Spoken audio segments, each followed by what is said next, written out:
When you walk in the room, when you start a business and you start to talk about somebody, you're never in a vacuum with no competition. And if there's going to be competition, that means somebody else knows your business as well as you do when you get started. And if you walk into a competitive environment and they still know more about the business than you do and more about your customers, you're going to lose.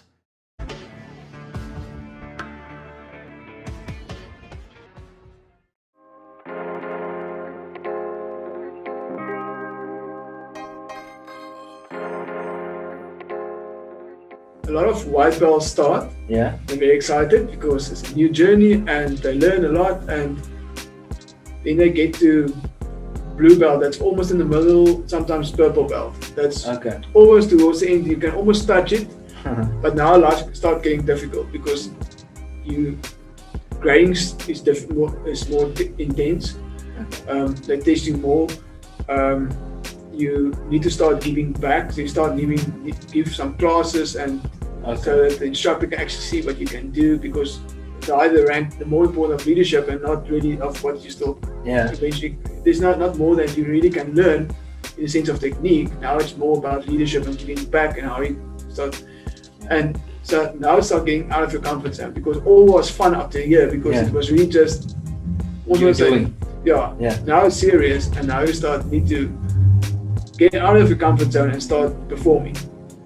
And you can relate that exactly to entrepreneurs as well.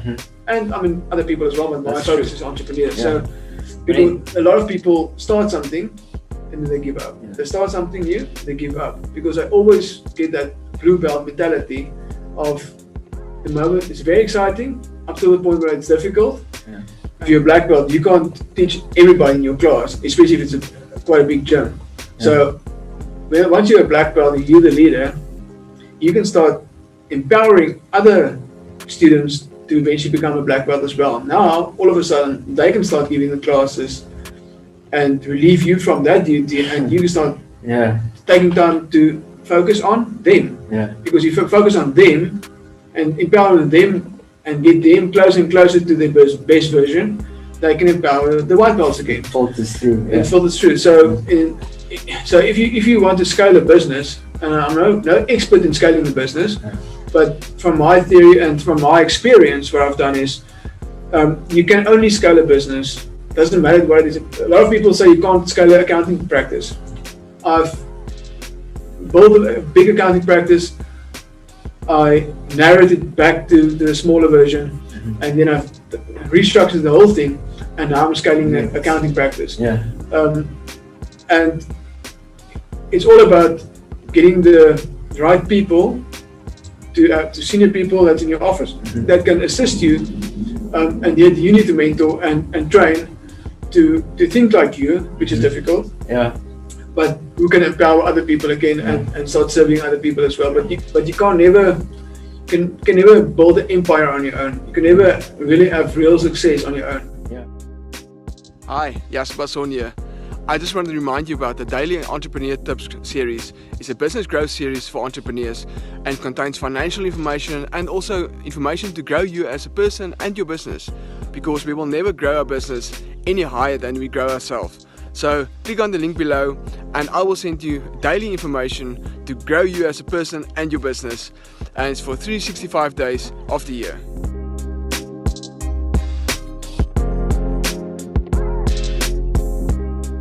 Number one, sales cures all. There's never been a company in the history of companies that's ever succeeded without sales. Anybody who's ever told you, don't worry about sales, you can grow it and then worry about sales later, they're lying to you. They will fail, you will fail. You have to be able to sell. And do you know who the biggest salesperson in your company has to be? You. Number two, selling is not convincing. Selling is helping. A lot of people, particularly if you don't have a sales background or this is your first time into sales, think it's like, oh, I'm selling ice to Eskimos, right? I'm doing something where I have to convince somebody to buy something they otherwise wouldn't buy. Wrong. That has nothing to do with anything. When you're selling, you're helping. The whole concept of being a great salesperson is not about who can talk the fastest, even though I am talking kind of fast. It's not about who can talk the most nonsense. It's about taking the time to understand the needs of the person you're selling to. Because if you can't create a benefit for them, if you can't show them why your product is going to be better for them and their life, than the other options out there or what they were doing before, you are not going to have a company. The third message is all entrepreneurs lie to themselves. We all go through the same process. We tell ourselves, this is the best. Everybody loves us. Everybody, no one's gonna not like my product. Of course that's not true. What I like to tell people is, when you have a company, when you're an entrepreneur, you have to figure out how to kick your own ass before someone else does it for you. You have to look at your own company and be brutally honest with yourself and say, what do we do well? That's great. But also be honest and say, what do we not do well? Where are our challenges? And then how can we improve them?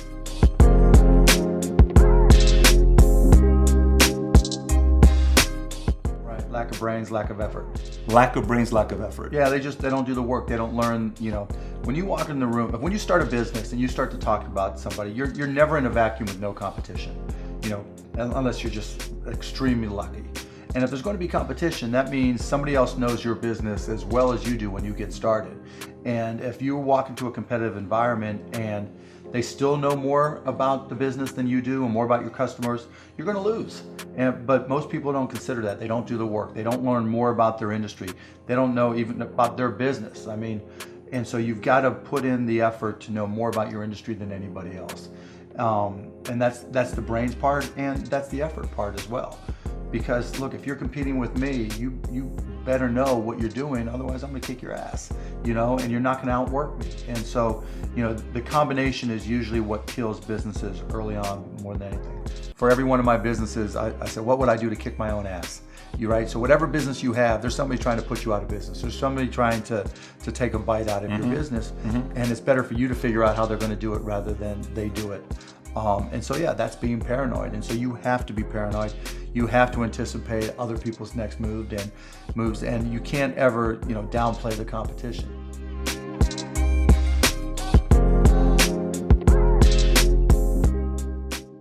I do think that, in terms of creating a company, what Edison said, which was like it's 1% inspiration, 99% perspiration, is true.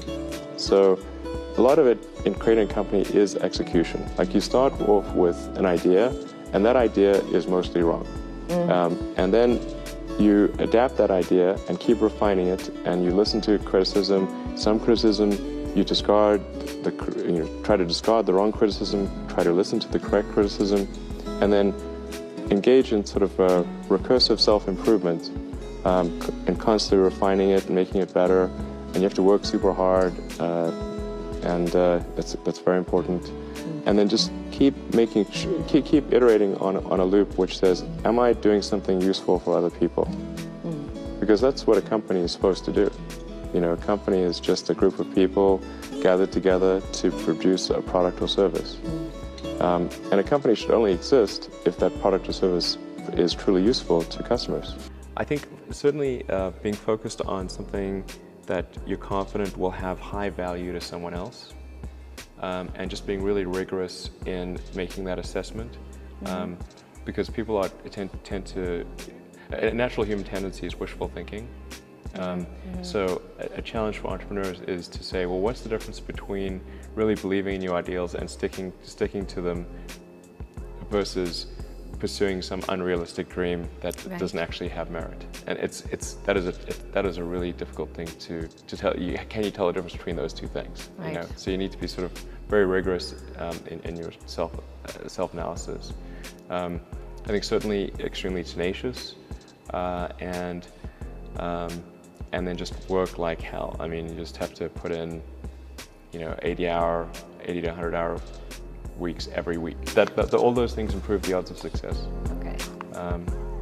If other people are putting in 40-hour work weeks and you're putting in 100-hour work weeks, then even if you're doing the same thing, you know that in 1 year you will achieve what they achieve. You will achieve in 4 months what it takes them a year to achieve.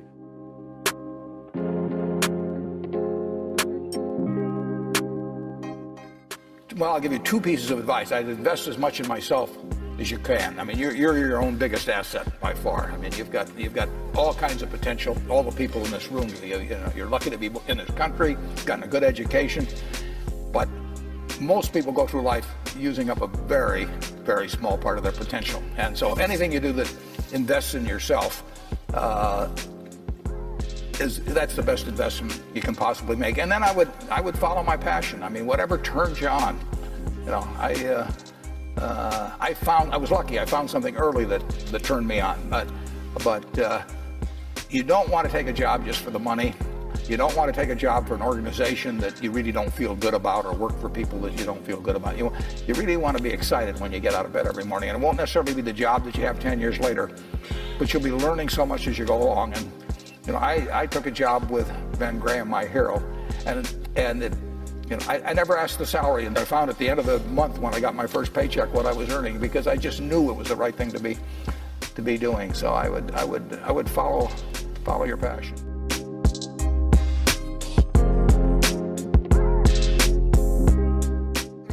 You're gonna make mistakes in life. I mean, there's no question about it. You don't want to make them on the big decisions, you know, who you marry and some things like that. So there's no way I'm going to make a lot of business and investment decisions without making some mistakes. I may try to minimize them. I don't dwell on them at all. I don't look back. The biggest mistakes are the ones that actually don't show up. They're the mistakes of omission rather than commission. We've never lost that much money on any one investment. But it's the things that I knew enough to do that I didn't do. We have missed profits of as much as, you know, maybe $10 billion in things that I knew enough to do and I didn't do. Now, the fact I didn't buy Microsoft way back is not a foregone opportunity, because I didn't know enough to make that decision. But there have been other investments where I didn't know enough to make the decision, and for one reason or another, I either didn't do it at all or I did it on a small scale. I was sucking my thumb when I should have been writing checks, you know, basically. And you know, those don't show up. You know, there's no place where it shows missed opportunities, but I've missed some big ones. The triumphs in life are partly triumphs because you know that everything isn't going to be a triumph. I would never get too hung up on mistakes. I know a lot of people that really agonize over them, and it just isn't worth it. I mean, tomorrow's another day, and you live it forward and just go on to the next thing.